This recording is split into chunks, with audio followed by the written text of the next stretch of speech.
learning that even before getting into the university, I think helped a lot in terms of how I saw life, how I approached life. And one thing we all need to realize is there is almost nothing you can do successfully if you don't get to understand certain things. Experience matters, right? Experience really matters. There are a lot of problems or issues that you come across when you are working, right? When the business is not yours, and you have the benefit of your colleagues to brainstorm and resolve, that you are never going to get, or you are not going to easily get if you are if you are running your own thing. See, I have come to realize today that for you to actually be effective in business, any business, you need to understand, extremely important, it's a knowledge that even if you don't you have not experienced it, you need to train yourself. You need to have the book knowledge, even if you are, it is extremely important. If you take a very, very critical look at man, now man, I mean now is human beings in general. Yeah. There is something mysterious about man that even man doesn't understand. Do you understand? How come, for example, something is happening to your child, maybe 100 kilometers away, but you are feeling something? Yes. Thank you, Segun, for joining me today at Real Life Reflections. This is a new series I started on my YouTube. I think I've told you about that already. And I am super excited to bring you on board here today. And if you ask me why I considered, inviting you here, it is largely because I have learned so much from you in the past years. And I really thought that a lot more people would need to listen to you, learn from you. And I'm also very curious. There are some questions I still want to get Okay. answers to. How did you get here? A lot of things I still want to get answers to. But before we dive right in, I want you to please introduce yourself. I want people that do not know you, people that are seeing you for the first time, to understand the person they are looking at the screen. So, dear Segun. Okay, thank you very much, Debola. I'm actually excited to be here as well. I hope, I actually hope I'm ready for this interview, really. You're always ready. I really hope I'm ready, So like you have said, my name is Segun. I'm a husband, a father of two. Professionally, I think my background is in strategy, and presently I work presently with Transcore Hotels PLC, and from the owner's side, I'm responsible for projects, for strategy. I'm responsible for business transformation, generally operations. Yeah. So those are the kind of things that that I do presently, and I think it's been a fulfilling journey professionally, if I must say. Of course, I also always believe that life is full of hills and valleys. There is hardly ever a time in life that you are going through a plane, right, where everything is even. It's either you are climbing or you are declining, or you are climbing. That's just the nature of life, So, but regardless of that nature which life comes with, I think to a large extent, it's not been a bad journey. The people I've met, the people I've been opportune to meet, including you. I think I've been most favored, so to speak, by meeting everybody that I've had to meet in the course of my professional journey up until now. Yeah, so basically that's it. I like driving. Um, just for the fun of it, I have not forgotten that.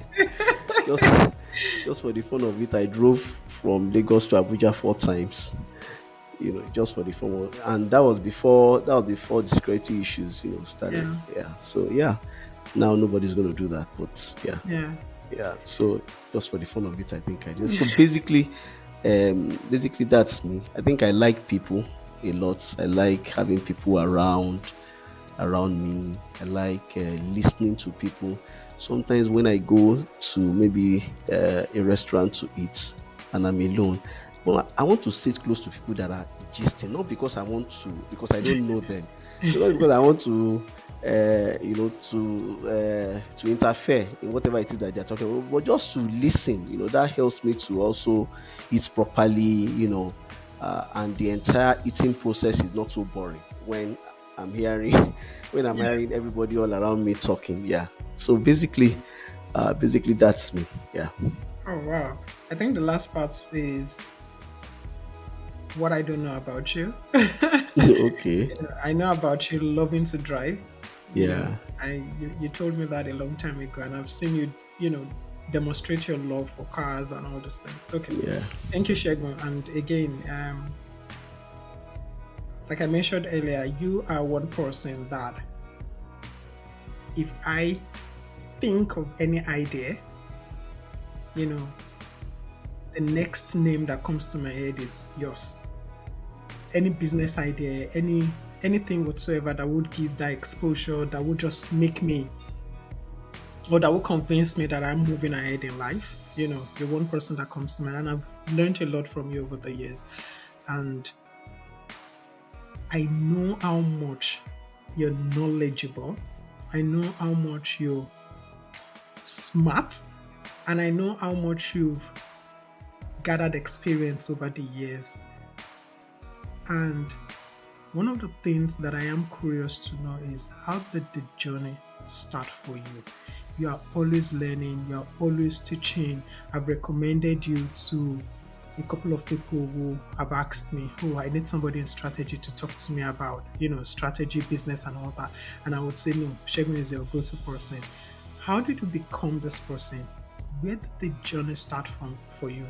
And I think if you can, take a step back to your childhood, what has influenced this Shegun that I am sitting with today?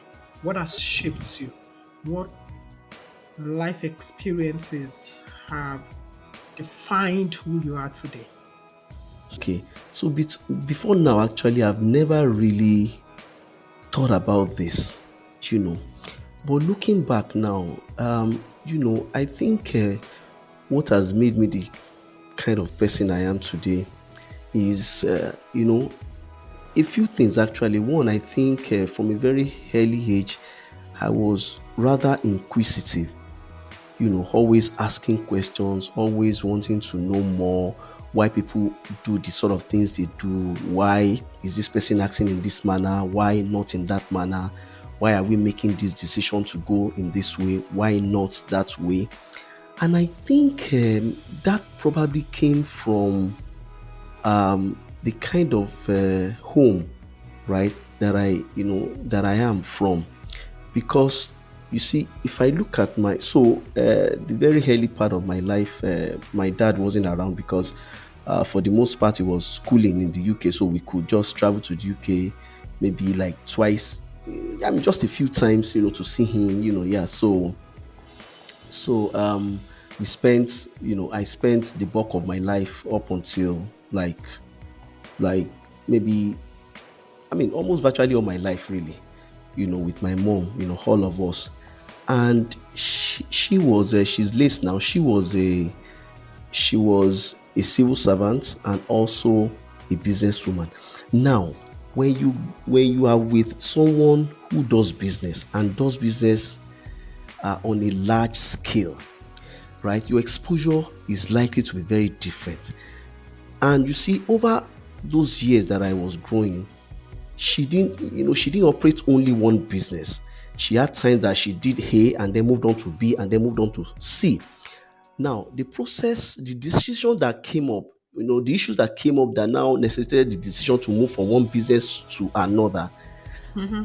As young as I was, I think I was always part of it because she will sit you down and be telling you, as young as I was, I mean, there was nothing I knew about what she was doing, right? But she will still sit you down and say, look, this thing I'm doing now, I've done it up to this extent, but so and so things are happening. So it may become very, very difficult to proceed. Even, there was a time that she was a rice dealer, at a time. And one day, when she was going to leave that rice business, I remember clearly that day, she just sat in the sitting room and she was talking to herself. And she said, how can one individual import rice that 88 million people will eat? Now, at that time, the population of Nigeria was 88 million. And yes, and Babangida had just banned the importation of rice. Mm-hmm. And then that sole importation had been handed over to Dangote. So if you wanted to be a rice dealer, you needed to go through Dangote. And she was just talking to herself, how can one man be, and then she was now telling me that, okay, this has happened. What should she do? If you go and meet Dangote, they will ration for some time. She was just trying to explain the situation. And then How old are you? How old were you at this point? Okay, when this Dangote discussion happened, I was 14. Wow. Yes, I was 14. I remember because this was, I was 14. Yeah. So, and then I will now tell her something. So why don't you do it like this? And she will tell you that that's actually not a very smart. She will tell you that that's a stupid thing that you have just said. That is not. She will be talking to you as if you were, like you're an adult. For heaven's sake, I was just a teenager. So a lot of times, so what that led me to start doing was, each time she asked a question, I would think and think and think, because if I say something now, she might say, that's not a very smart thing that you have said. That doesn't make sense. You shouldn't even have thought in that manner. Why are you not thinking of this other thing and this other thing and this other thing? Yeah. So I suspect that experience, right, spanning over several years, made me to start thinking about things in a certain manner. Yeah. Such that, you don't just, for example, you don't just condemn. For example, you need to find out why, right? You don't just make a move in a certain direction.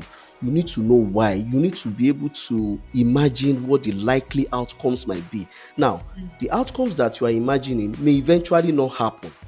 But at least you have thought of something, right? You have backed up your decision with certain things. So if you are going to make a mistake, it will be minimal, right? Because you have at least factored certain things in. You are not making decisions out of mere intuition or feelings or emotions.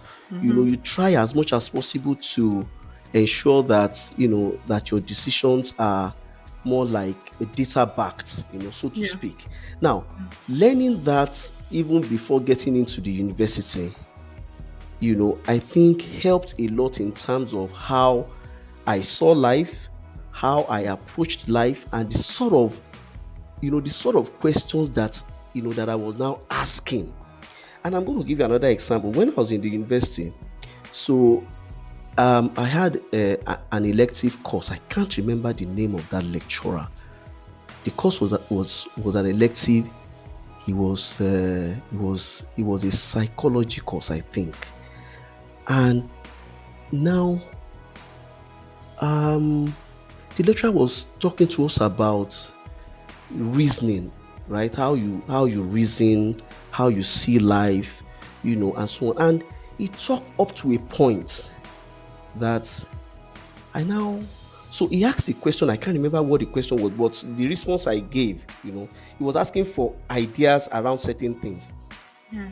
So eventually what I raised up my hand to tell him was, that's all these things that you have said gives me the impression that even in life, right, When you say people are normal or people are abnormal, Mm-hmm. you really don't know who is normal and who is abnormal, right? Because the reason I think I am normal and I think you are also normal is because we are both abnormal in the same way. So, for example, if if the people we call mad people today, Yeah. people who will strip themselves naked, walk on the streets, Yeah. drink dirty water, if there will be as many as those of us that behave like this, and people like you and I are now very few, Yeah. those people, whatever they do will become normal because they have the Yeah. numbers.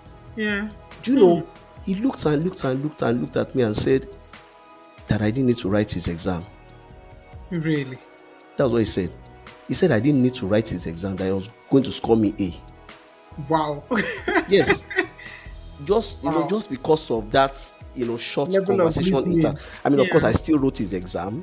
I can't remember what what I scored, but it was just the way I started approaching life. I sort of started thinking about things a bit Differently. maybe overly logically, actually. Hmm. Which again, to an extent has its own downside. Hmm. But in terms of the decisions that you need to make, in life, I think you'll be able to make very, very reasonable, like decisions a lot of times Yeah. when you are able to see things, in that manner. You are less influenced by emotions or feelings Mm-hmm. or hearsay, and things Mm-hmm. like that. So yes, I think these things came from the sort of background that I had Yeah. and the experiences, all through life. I mean, when I was in, so when I started working, uh, I remember when I got my first phone. I got my first phone line in 2003, and I think my mom got hers too about that time. It was very expensive to call. I think it was 15 naira per minute that they were doing at that time. Anytime my mom calls, she must do 59 minutes.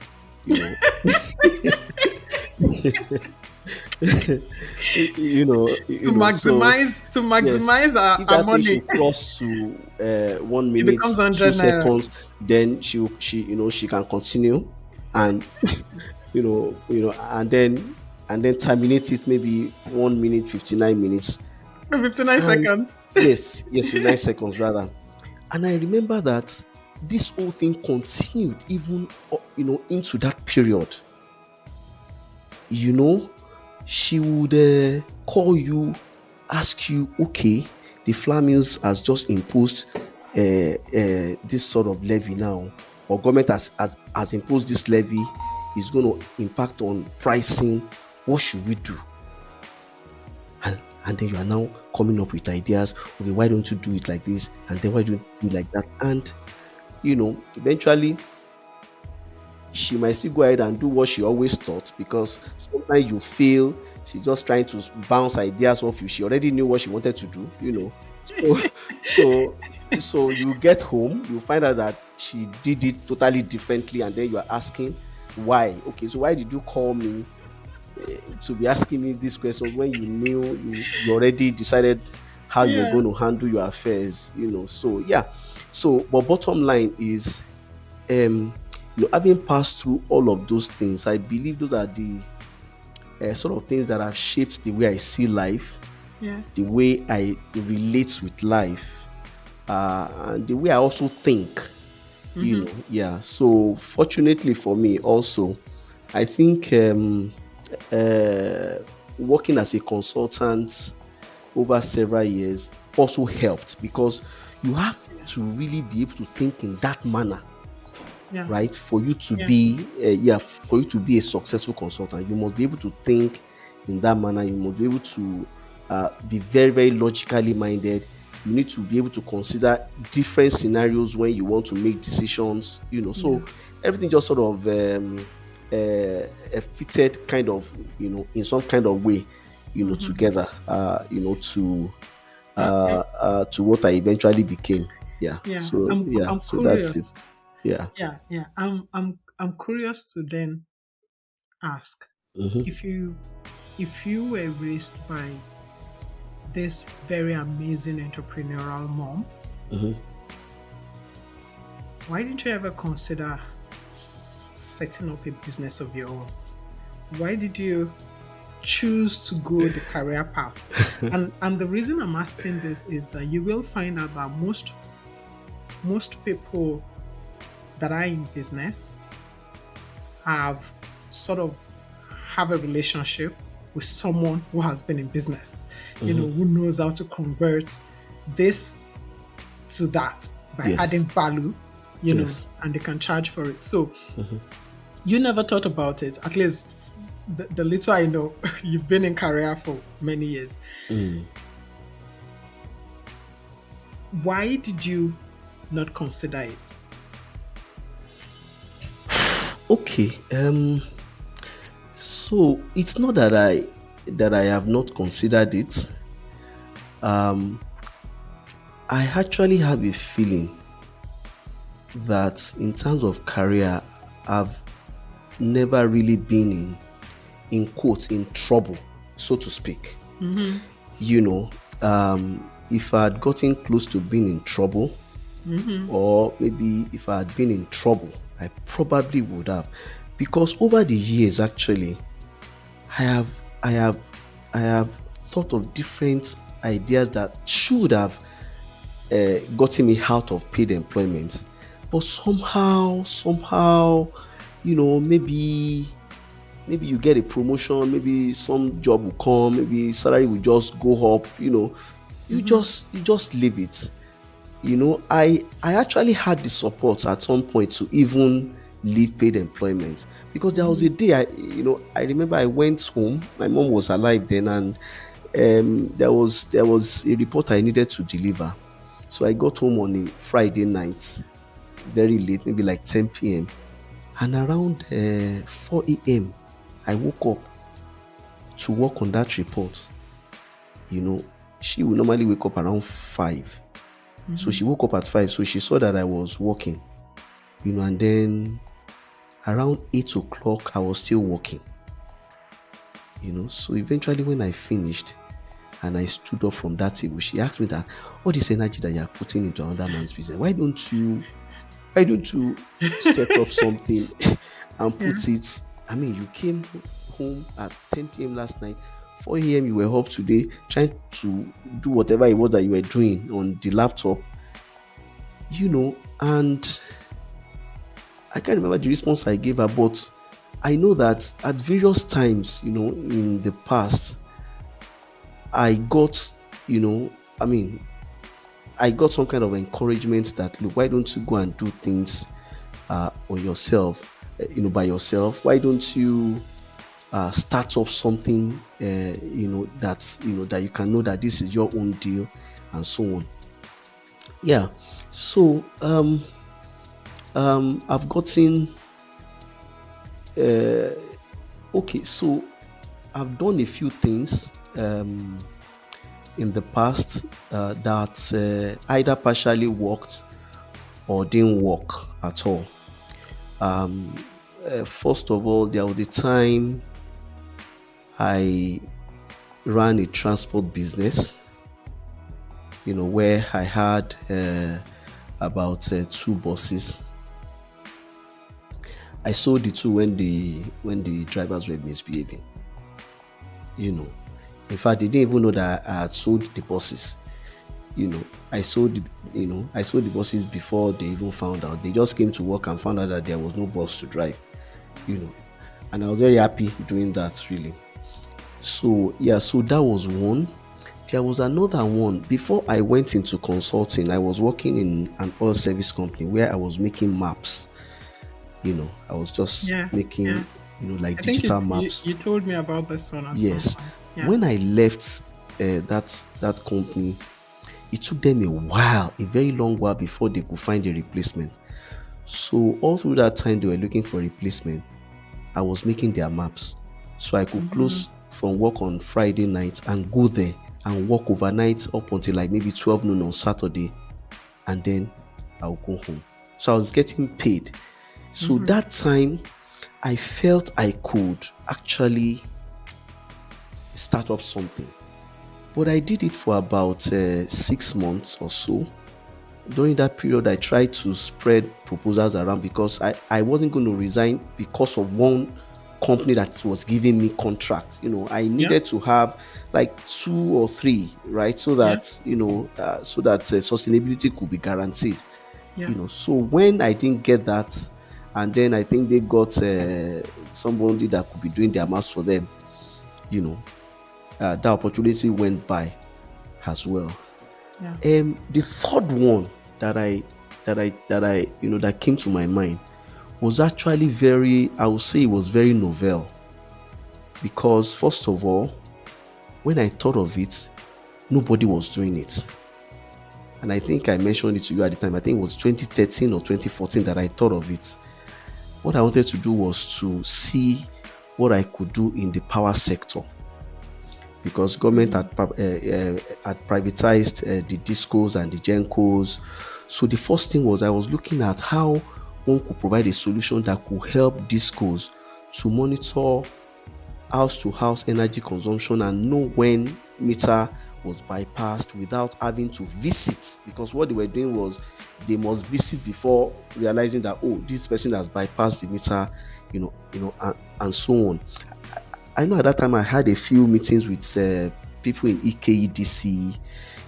That was when I was in Coke. When we were in Coke then. I had a few meetings with them. It was looking pretty difficult. I was going to get someone to develop an app. Everything was a bit slow. And then one other thing now came to my mind as I was running through that process. You must have to buy NEPA token for you to be able to, to use electricity. At that time, okay, so a lot of people had already installed the digital meter, that you need to load the token yourself, the prepaid meter. So my thinking was, if I could generate tokens for EKEDC and also for all the other discos in Nigeria, AEDC, EKEDC, IBEDC, all of them, you could just come on my app, right? And buy. That was what was on my mind. But I needed a switching company to do the back-end switching for me. So I had a meeting with a friend of mine who works at InterSwitch, still at InterSwitch today. We had that meeting, I remember clearly, it was at Protea Hotel around Chevron that day, where we discussed how much they were even going to charge me. I think I was talking of 35 naira. At that time, I think the maximum you could charge was 16 naira for, the cost of transaction and so on and so forth. So I was going to do that. And then I met someone, a friend, who told me, because he also didn't know, but he felt he knew. So he told me that for you to be, for you to do that kind of business, that you need a license from CBN, and that the license was going to cost 7.9 million naira. Of course, I didn't have 7.9 million naira. So I just left it. It was years after that I now saw other people doing it. There is Buy Power today, for example. It's exactly what Buy Power does today. That I thought of at that time, and I would have moved faster than Buy Power, because when did Buy Power actually come into this? So yeah, so so a few times some of these things came to my mind. I believe very strongly that I'm still going to have to set up something, because even when I retire from normal corporate work that I do right now, my retirement is not going to be retirement in that sense. No, because I believe that when you retire like civil servants retire, you are not doing much. You are just relying on some investments that you have made in time past to be generating money for you. You die quickly. And I'm not, and I don't mean that you die in mind. No, you actually die physically. You go to the grave. Yes, yes. One thing that can lengthen your life on earth is work. That is the truth. Is work. You never retire. So there is something else that is on my mind right now, which has also not been done here. Yeah. I like all these blue ocean kind of things that nobody has done. Yeah. So, and I'm currently working on that right now. And I'm not treating that like the others that I stopped halfway. No, I'm going to Yeah. actually drive this to the end. In fact, I've put in too much money to even stop it at this Stop. point. So I'm Yeah. going to drive this to the end, and it's actually going to come to life, really. Yeah. Yeah. So it has taken time, because this is something that should have been done at least 10 years ago. But it's better that one is even doing it now than never doing it, at Yeah. all. Yeah. Yeah. Yeah. Thank So you. Thank you for sharing that. I yeah. think one of the things I picked from that conversation is that you also should be careful who you share your dreams with. Correct. You know, because like you Correct. said, some people don't know, but they think they know. Mm. And I think there's also an element of people projecting their fears, insecurities on your idea because they cannot do it because they think it's going to be like a big deal for them to Yeah. do, Yeah. and then they start looking for the loopholes in your idea. So that's one thing I picked. The second thing I picked, which my next question is going to ride on, is that there is no limit or there is no borders around when you can start your own business. And this takes me to the next question. Most people come up to say the salary you receive every month is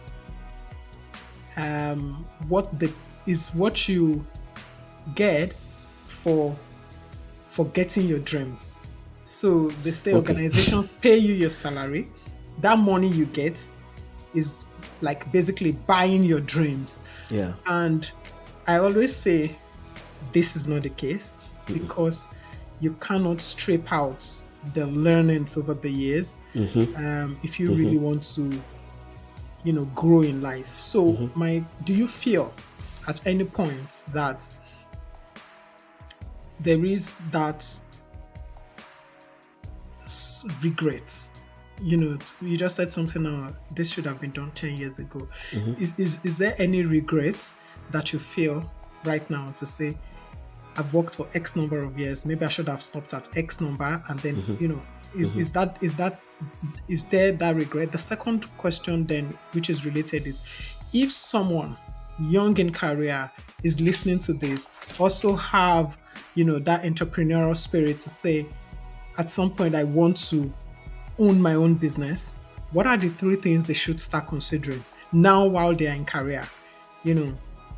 What are those things they should start doing to start preparing for when they will get into that entrepreneurial space? Okay. All right. Thanks. So the first question, is there a regret for not starting early? Because I said, some of these things should have been done like 10 years earlier than now.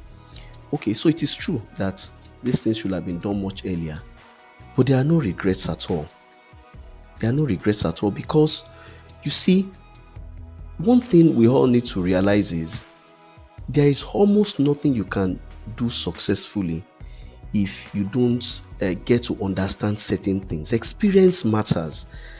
Right? Experience really matters. There are a lot of problems or issues that you come across when you are working, right? When the business is not yours, and you have the benefit of your colleagues to brainstorm and resolve that you are never going to get, or you are not going to easily get if you are running your own thing. So there are also so many issues you run into, so many losses that you're going to make on someone else's business that will not directly impact you. Maybe it will impact your appraisal, right? But it doesn't impact your salary in that sense, right? So you are learning as you are going along, right? And that learning is very important. It's very, very important. In fact, if you check out people who are really successful in business, they had to learn. they had to learn under certain people over time. Now, some people might have learned over 10 years, some maybe 5 years, but you have to pass through that learning, because what that learning does to you is it guarantees success when you start your own thing, because you've seen a lot, right? Before venturing out, you have experienced a lot. You have also been able to network. I mean, you cannot overemphasize the role of networking when you are in business or when you want to venture out, to do your own thing, right? It is more difficult to actually build the networks when you are on your own than when you're actually working. When you are working, you have colleagues, you have people that you have helped in businesses, you have people that you have met in business school, you have gone for several sessions and meetings so you have the network that will help you when you start your own thing. So it's not so you can never regret it, really. You can never, now, not doing anything, right, when you should have done something maybe later, in life, yes, that can lead to regret.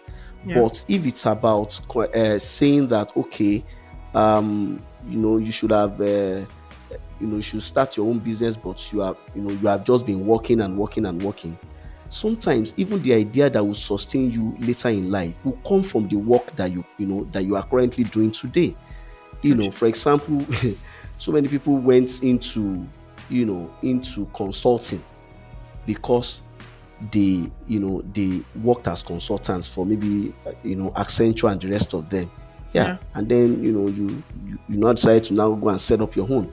Some people, it's when you are working and then you have had to help someone on certain ventures that ideas came to you. For example, maybe you are a consultant and maybe your firm has sent you to let's say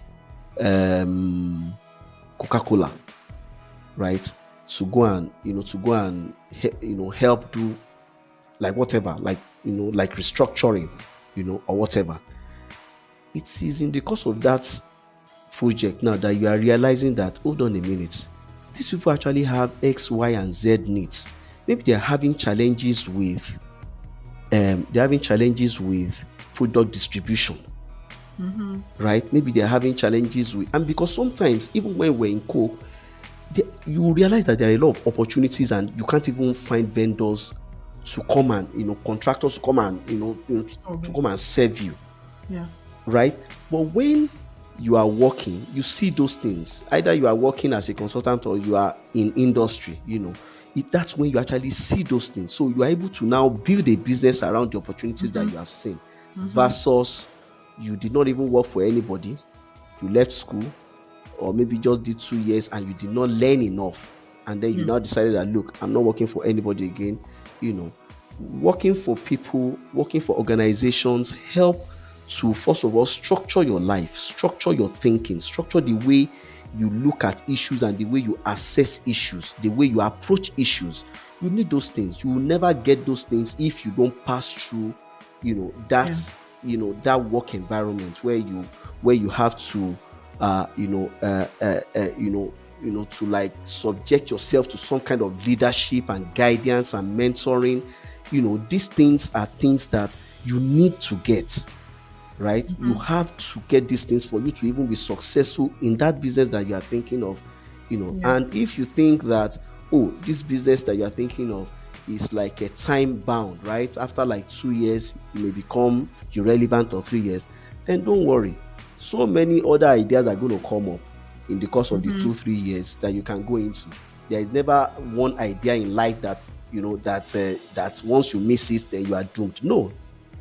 No, as some ideas are coming, some ideas are reaching their expiration, and that is how life goes. If you look at the case of, I can't remember the name of this KFC man. This man started that business. I think his name is Kentucky too. I think this man started the business at age 50. I think it was even later. I think 65 or something. And it's a global business today, and it did not become a global business after him. It was right while he was. So So you see, when you have the experience and the knowledge, your business success is better guaranteed, right? It's better guaranteed than when maybe you are just so emotional that this thing is what I need to do right now. Everybody Time is is doing going. it. Everybody is in Time is business. time is not going, right? You Mm. should be calm. You should be patient to learn what you need to learn, Yeah. right? To learn what you need to learn. You know, to be humble. You know, all these subtle, intangible things, right, are very, very essential. They are very, very critical for you to be successful in business eventually. And the best place to learn that is to work in a normal, regular, paid employment, Yeah. right? Where you have had to interact with people and you have seniors, you have juniors, how to interact, how to relate, how to deal with issues, you know, and so on. So there are no regrets at all. If Yeah. anything at all, it's actually more benefits, you know, that for me as a person, I've gained. You know, it's more benefits that I've gained because, yes, some of these things I'm thinking of should have been done 10 years ago, but success in those things is more guaranteed now than they would have been 10 years ago. Yeah. Yeah. Yeah. I think this is I don't think anyone would have answered that question as practical as you've just done. And this sort of threw me back to 2015, I think, 2014 or 2015, when my late younger brother, God rest his soul, came to Coke to meet with the HR director. You know, he was doing his own business at that time. He met with you. You wanted to do something with him. And after the meeting, I asked you, what do you think about, because I was super proud of him, you know. Then I was asking you, what do you think about him and all that? And you said, he's very intelligent, he's smart, he's this, he's that. But I think he needs to work for an organization for like 2 years. You know, that would help consolidate, you know, his experience. Yeah. And I just remembered now, funny enough, I didn't remember, you know, as you were just talking now, it just came to my mind. This is what you said when you met Bankole, that, you know, this guy is super good, super smart and all that, but you still think he needs to expose himself, you know, to a work environment, even if it is for 2 years. So if I would summarize the benefits of, so if anybody is listening to this and the person is thinking, I'm already feeling, because I think there is a feeling that comes with it, the feeling of, you know, I'm forgoing my dreams, or I'm not out there doing, you know, all the magic I think I can do in my life just because I'm doing, you know, this 9 to 5. This response from you should tell the person that, no, maximize the opportunity that you have to be working here. There is no lister that will take out everything you've learned if you're going to leave the organization. Then you talked about networking. You cannot, you know, overemphasize the importance of meeting people, learning from them, and they may, you know, someday become, you know, that customer that you're looking for that will patronize your business. And also, I like the part where you said you have to be humble under a leadership. I think this is very important because some of these things also it doesn't fall on you. You have to learn leadership.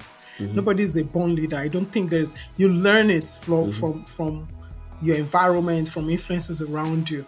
So if somebody is listening to this now, I think the summary is that you're not wasting your time working in 9 to 5. You're learning. And one of the things I did, maybe I should mention, one of the things I did when I was in Coke, for example, was to always put myself in the position of the leader.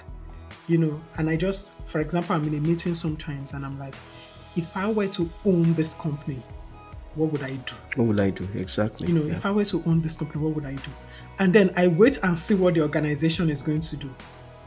And then I think, if I had been, you know, the leader of this company, I would have made a wrong, you know, move if I had done what, you know, I was thinking. So again, you have to, if you know one day you want to have your own business, you want to set up your own organization, working in an organization is an opportunity for you to start learning how to make decisions and how to, you know, navigate the terrain, basically. So thank you for that, Segun. I Thank think you. one thing that is also coming to my head now is a lot of people have said that the 360 degrees consciousness, which is where you're 100% conscious about your health, for example, your finances, your relationship, your spirituality, your educational growth, your personal development. People believe that you cannot be 100%, conscious of all these areas, that when you're in career and you're growing in career, some part of your life would feel the impacts negatively. For example, you're probably not taking your health seriously because you're Seriously. so busy. You're not putting focus on your finances, or they just believe that it is difficult for you to have a career. I know you are, a high-profile executive, and I'm curious to know how you balance all these things. And I will be asking you on a scale of 1 to 10. Just tell me, just give me a number. and this, for me, it's very important that while we grow in career, while we make a name for ourselves and all that, that consciousness about the different other areas should be considered. And I know it can be difficult, but it is something that we all have to work towards. So I like asking this question. So just tell me on a scale of 1 to 10, and I'll tell you where I need a deep dive. So on career. Wait first before you go on career. I know you say, oh, that is probably a 10. But I want to know what you will score on other areas. So go first before I start shooting my questions. So I think it will be difficult, to be honest. It will be difficult to be able to score yourself. No. You have to score yourself. This time around, you have to score. Everybody that's coming on Real Life Reflections now would have to score themselves and tell me what they are going to do differently to up the number. Nobody is saying everything has to be 10-10. I think it's difficult. But I think we should also realize that those areas are important, and you have to reflect and say, you know what, I think I need to do better in this area. So tell me. Okay. So I'll sum everything and give a figure. Don't worry. Yeah. No. I will sum it for you. I already have a template. I'll be summing it for you. So tell me. Let's start with career. 1 to 10. What would you give career? Well, it might surprise you that I won't even give career anything near 10. Okay. Yes, because I believe there is still career. so much room. Right? Yeah. I believe there is still so much room. Yeah. So maybe I'll give career a 7. I'm writing.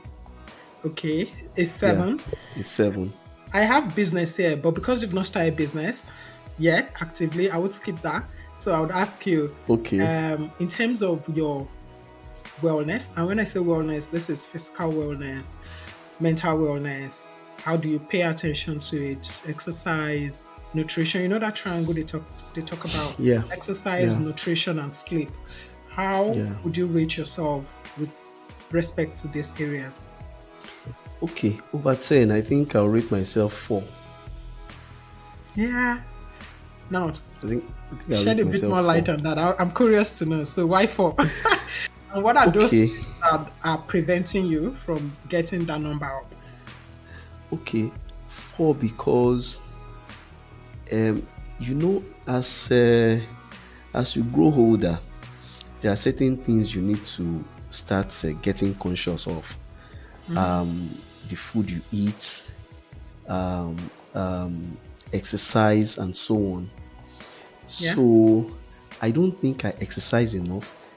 Yes, I like to cycle. In fact, I have a bicycle, but I cycle only once a week, either Saturday morning or Sunday morning. And when I cycle, I do about 12 kilometers. Now Doing 12 kilometers is actually not as good as doing, let's say, 1 kilometer every day. 12 Correct. kilometers in 1 week is not as good as doing 1 kilometer every day. Correct. So you are not likely to get the benefit of that 12 kilometers because it's just once in a week, Yeah. and I know that, but cycling every day is just a bit difficult. you know it's just really difficult. Now, um in terms of food, you see, with food sometimes I can be very reckless. Sometimes, I mean, I can sometimes I can really be very, very reckless. When the food is there, I want to eat it. you know and the food is always there, which is where the challenge is. But recently I've been balancing things properly. Like last night I had a very heavy meal I was going to have. I just changed my mind and I decided I wasn't going to eat. And I didn't successfully. I didn't. I was shocked. I couldn't believe I could do that. So, I'm getting to a point where I'm being deliberate about it as well, because it's easy, right, Yeah. to do those things that can actually act against your health. you know I mean, those are the things that are very, very easy to do. Actually, you eat anything you like. You don't exercise, you just sleep. On Saturday, you just sleep from morning till you just be watching Yeah. movies, sitting down in Yeah. one position. Yeah. So I'm just trying to build my daily routine, for example, around exercise. For example, I have a desk phone, in my office, but I hardly use it. Hardly. So if I need to go somewhere as far as the main gates, for example, instead of using the desk phone, I'll go there. Mm-hmm. I'll walk there and I'll walk back, just so that the exercise I'm not able to have consistently At least is you're built moving. into my routines a bit, so that Yeah. I don't lose out totally. Yeah. So if I do that and I also control what goes into my mouth, Yeah. then I think, and unfortunately I don't drink. Yeah. So, but I have actually now realized, when you start getting older, you start realizing that there's not only alcohol that gives you problems, so to speak. When we were young, they told us that alcohol will cause your liver to go bad. Mm-hmm. But we learned much later in life that there is actually a liver disease called non-alcoholic fatty liver disease. So what it means is, this one comes even when you have not taken any alcohol. So you can as well be taking. It's So like so go. so you then ask yourself that, okay, what exactly are we now supposed to do? But by and large, I think everyone just needs to find a way Yeah. to build exercise into your daily routine. That is the easiest way you can exercise without exercising, so to speak. Yeah. Where it's part of your routine. If your house, for example, is not far from work, you can decide to start trekking to work. Yeah. If your house is not so far from work, you can decide to start trekking to work. If you have a driver and your driver is the one that will drive you to work every day, you can decide that maybe the driver will pick the car from home and go and stay at the junction, and you walk and meet him there. Just build a structure that is convenient, Yeah. Versus having specifics. Okay, on Saturday I have to cycle, on Monday I have to. Those things, you might find yourself missing them, right? But when exercise is built into your routines, it's easy, because what then happens is that you are exercising without realizing you're exercising. Shagun, what I think about most times also is that as we get comfortable in life, as we are able to afford more things, as money stops being a problem, we unconsciously invite into our lives new problems. Yes. If you don't have a car, you don't have a choice, you trek. Mm. If you don't, if you don't have a lot to eat, you eat what you have, Mm. and it's Mm. always in small portion. But the moment you can afford a lot of things, Yeah. it then takes intentionality, Yeah. for you to stay Yeah. healthy. Yeah. Not seeing the food and saying, no, this is not good for me. And especially as we age, because I think there is a correlation between age and um, our financial strength. Mm. Because as you grow as you grow in career, the money is not a lot. As you have a Mm. lot of experience, sometimes Mm. it matches, and then Mm. Mm. but the problem comes at the peak of that when every other thing falls away and you're just focusing on that thing that is generating money for you. Mm-hmm. You don't sleep enough anymore Mm. because you are Mm. under constant pressure. Yeah. You Yeah. don't sleep enough. You don't eat well. You don't have normal meals. You're basically just grabbing on the go meals. Correct. You don't Correct. you don't also exercise because your life is busy. We forget that it is at this point that illnesses, diseases, and all those Yes. things then begin Yes. to build up, and then we Yes. don't have that opportunity to enjoy everything we've worked for, Yeah. because then we are now spending the money on, buying Yeah. drugs, Yeah. trying to stay healthy, stay Yeah. alive, and all that. So I think Yeah. it's something, I like the way you put it. You already know that you need to do some work in that area, and I think Yeah. that's Yeah. that's why I really like what you said about, okay, I try to do a little bit of things, but I know that there is still room for Yeah. growth for me. Yeah. And trust me, I'm going to ask you in another 6 months whether it's still a 4 or it has grown. I am going to ask you. So tell me, on personal development, learning, personal development, continuous improvement, what would you give yourself in that regard? I think I'll give myself 8. 8 Yeah. because first of all, I'm learning a lot on the job.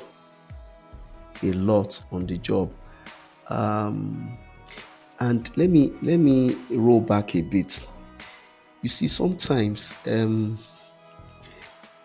me just roll back a bit. Sometimes you actually be learning certain things, but because you do these things and everybody around you is also doing the same thing, you don't seem to think that it's that valuable. Yeah. Right? Yeah. It's when you are in a situation where not a lot of people around you are doing this thing that you realize that you've actually been putting yourself to a lot of learning, and you actually know a lot.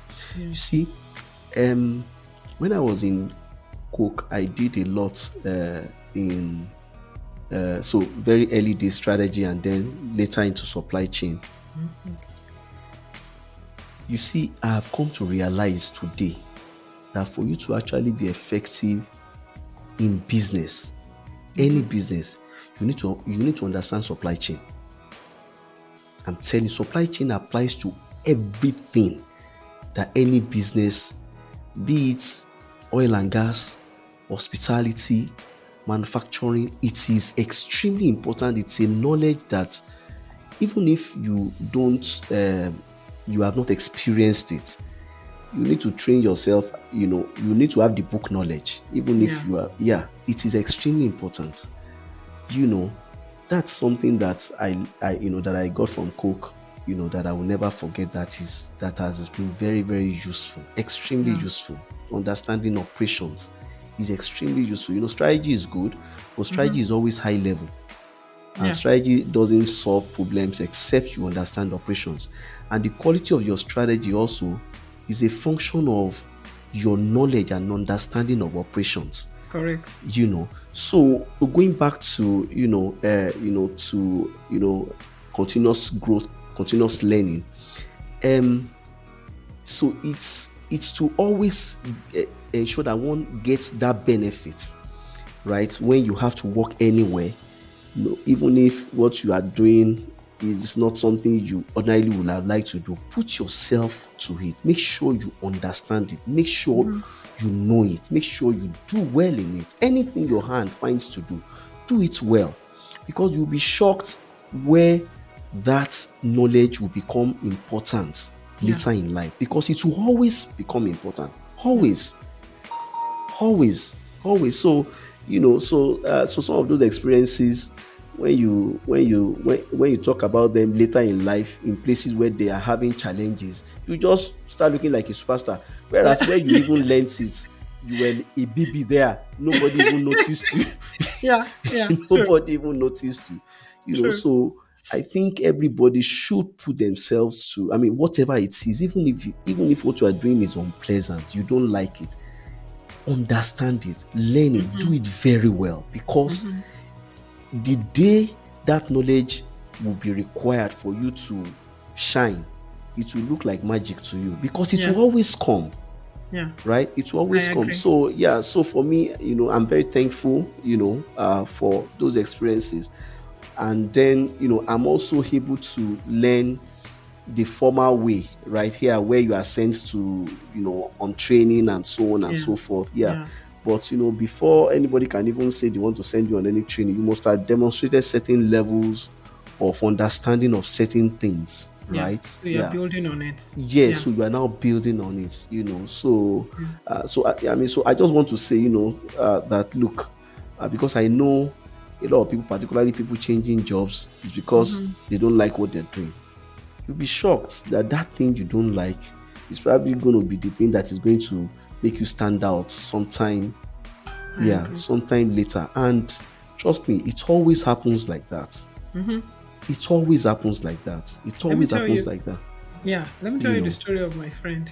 We worked together in PZ and PZ cousins, and at some point we all just started leaving one after the other. But she was still there. At some point, she wasn't even enjoying the work anymore. But she was, always, always learning. And I know her. I used to say that this person is hot cake. She knows the job, but she just wasn't getting that opportunity to move. Eventually, she got an opportunity to move, and the new place she went to just idolized her. Anything she says, any idea she brings, That's anything, it. they were always amazed. Like, Yeah. where did you get this person from? Yeah. And then she would call me, get into her office, shut the door, call me, and then she'll be like, see what just happened. Like, sometimes she's literally just pinching herself to say, is this me? Yeah. Then they'll just say, oh, this is a Yeah. fantastic idea. Thank you. Oh, yeah, we need to do that. Like, anything she says becomes gold. Yeah. And then she's also somebody that she wouldn't only put the idea, she would also tell you how to execute. And she's there all the way executing. She became a star in like less than 3 months. And everybody was, and at that point when she was in PZ, she was like, nobody's appreciating what I am doing. Yeah. Because Yeah. the environment Yeah. you're operating, Yeah.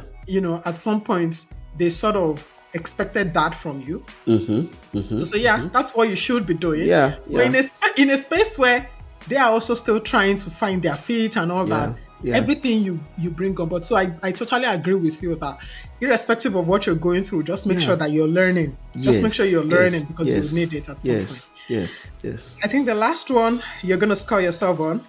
Okay. No, not the last one. The second to the last. Okay. Spirituality. And I put spirituality here because sometimes also that takes the back seat. And this could be, and I'm not saying religion. This is just something about your connection.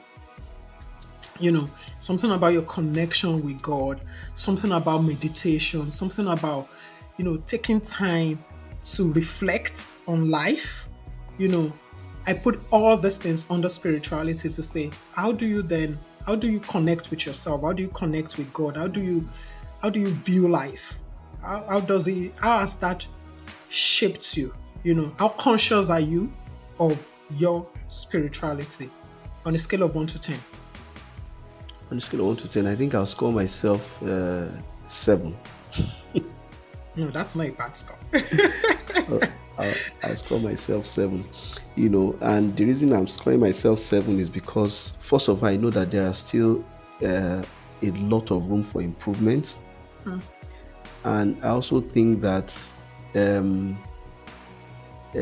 logical me, battles some of these things. Do you get? Because I need to be able to confirm that this is real, first of all, I remember before, some of our conversations on this yeah, one. yeah. So I Yeah. need to be able to confirm that this is real, first of all, before I can, but honestly, I think it's something that is very important for everybody.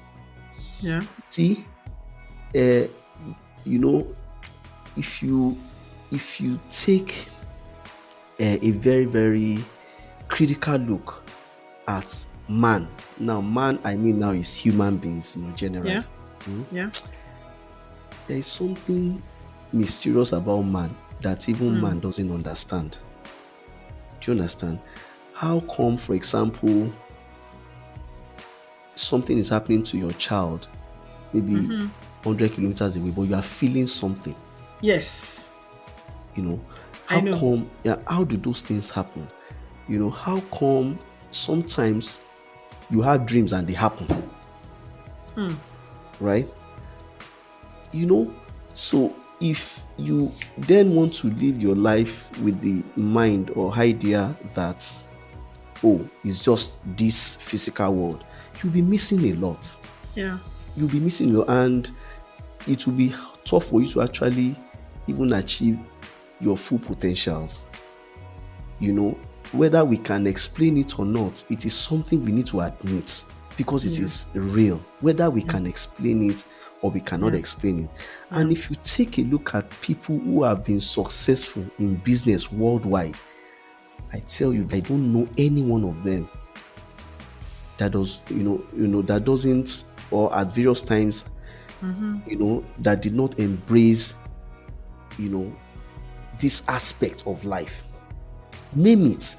You see, it's easy for us to sit down here in Nigeria and be saying, this person doesn't do this. Why are you people doing it? This person, go and read the person's story in detail before you go and read. If you can get personal stories about the person, which is most times hard to get anyway. Yeah.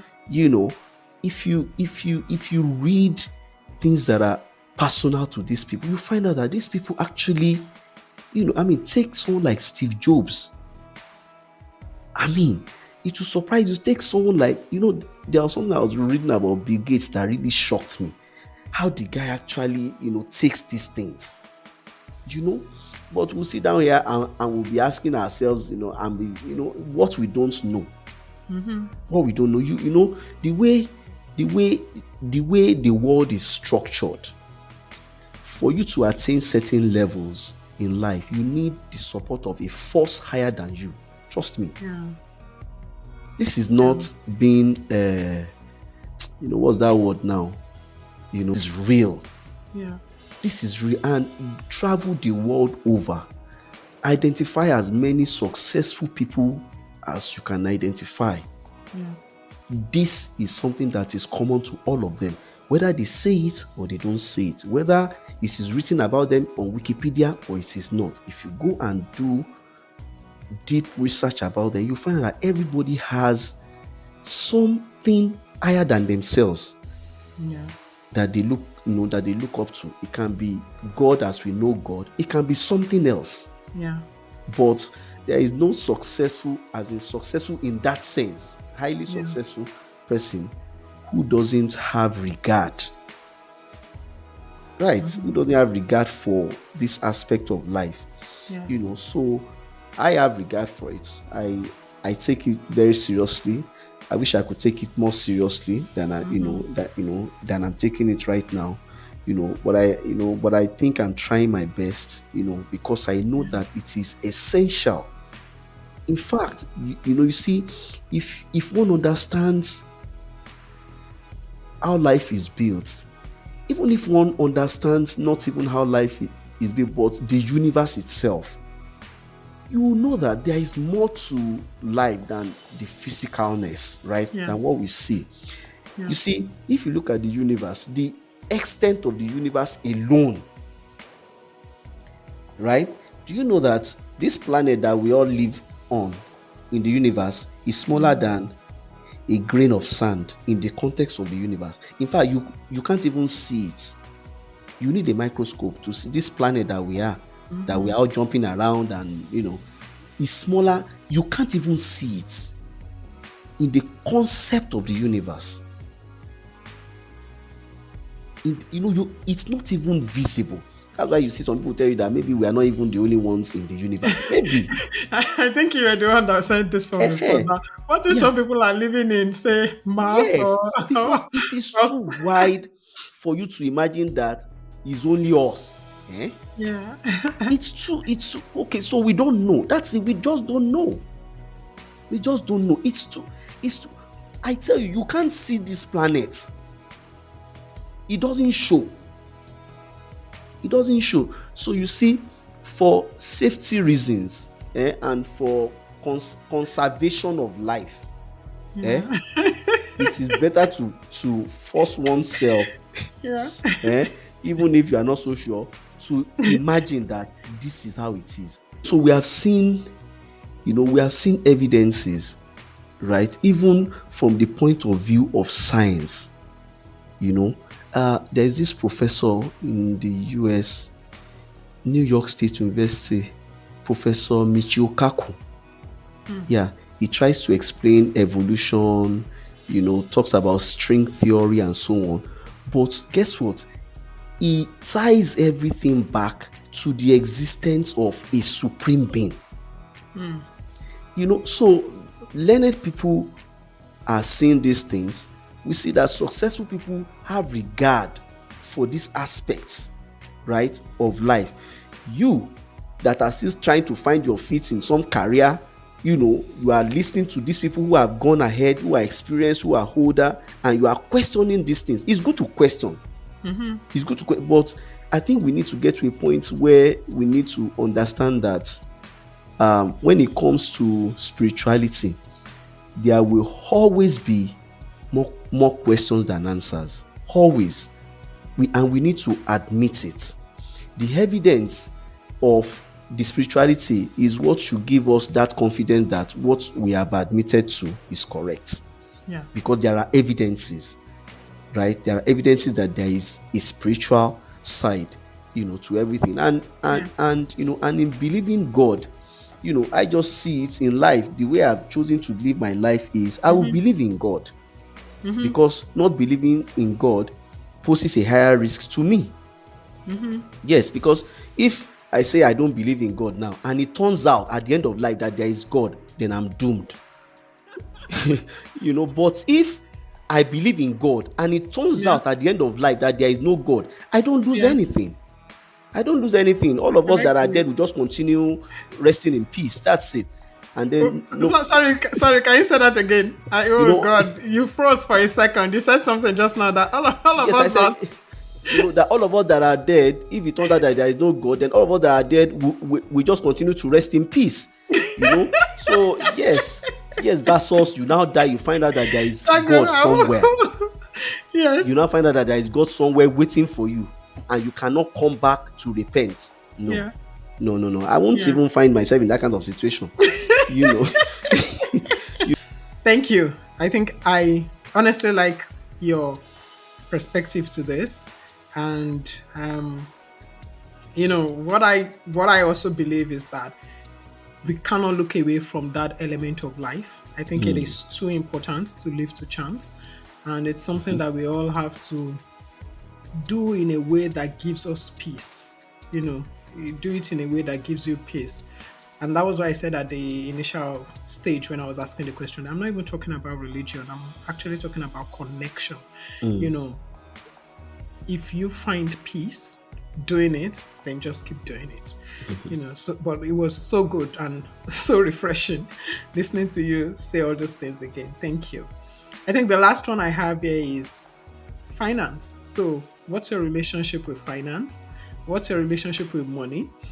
How, on a scale of 1 to 10, how are you preparing for retirement?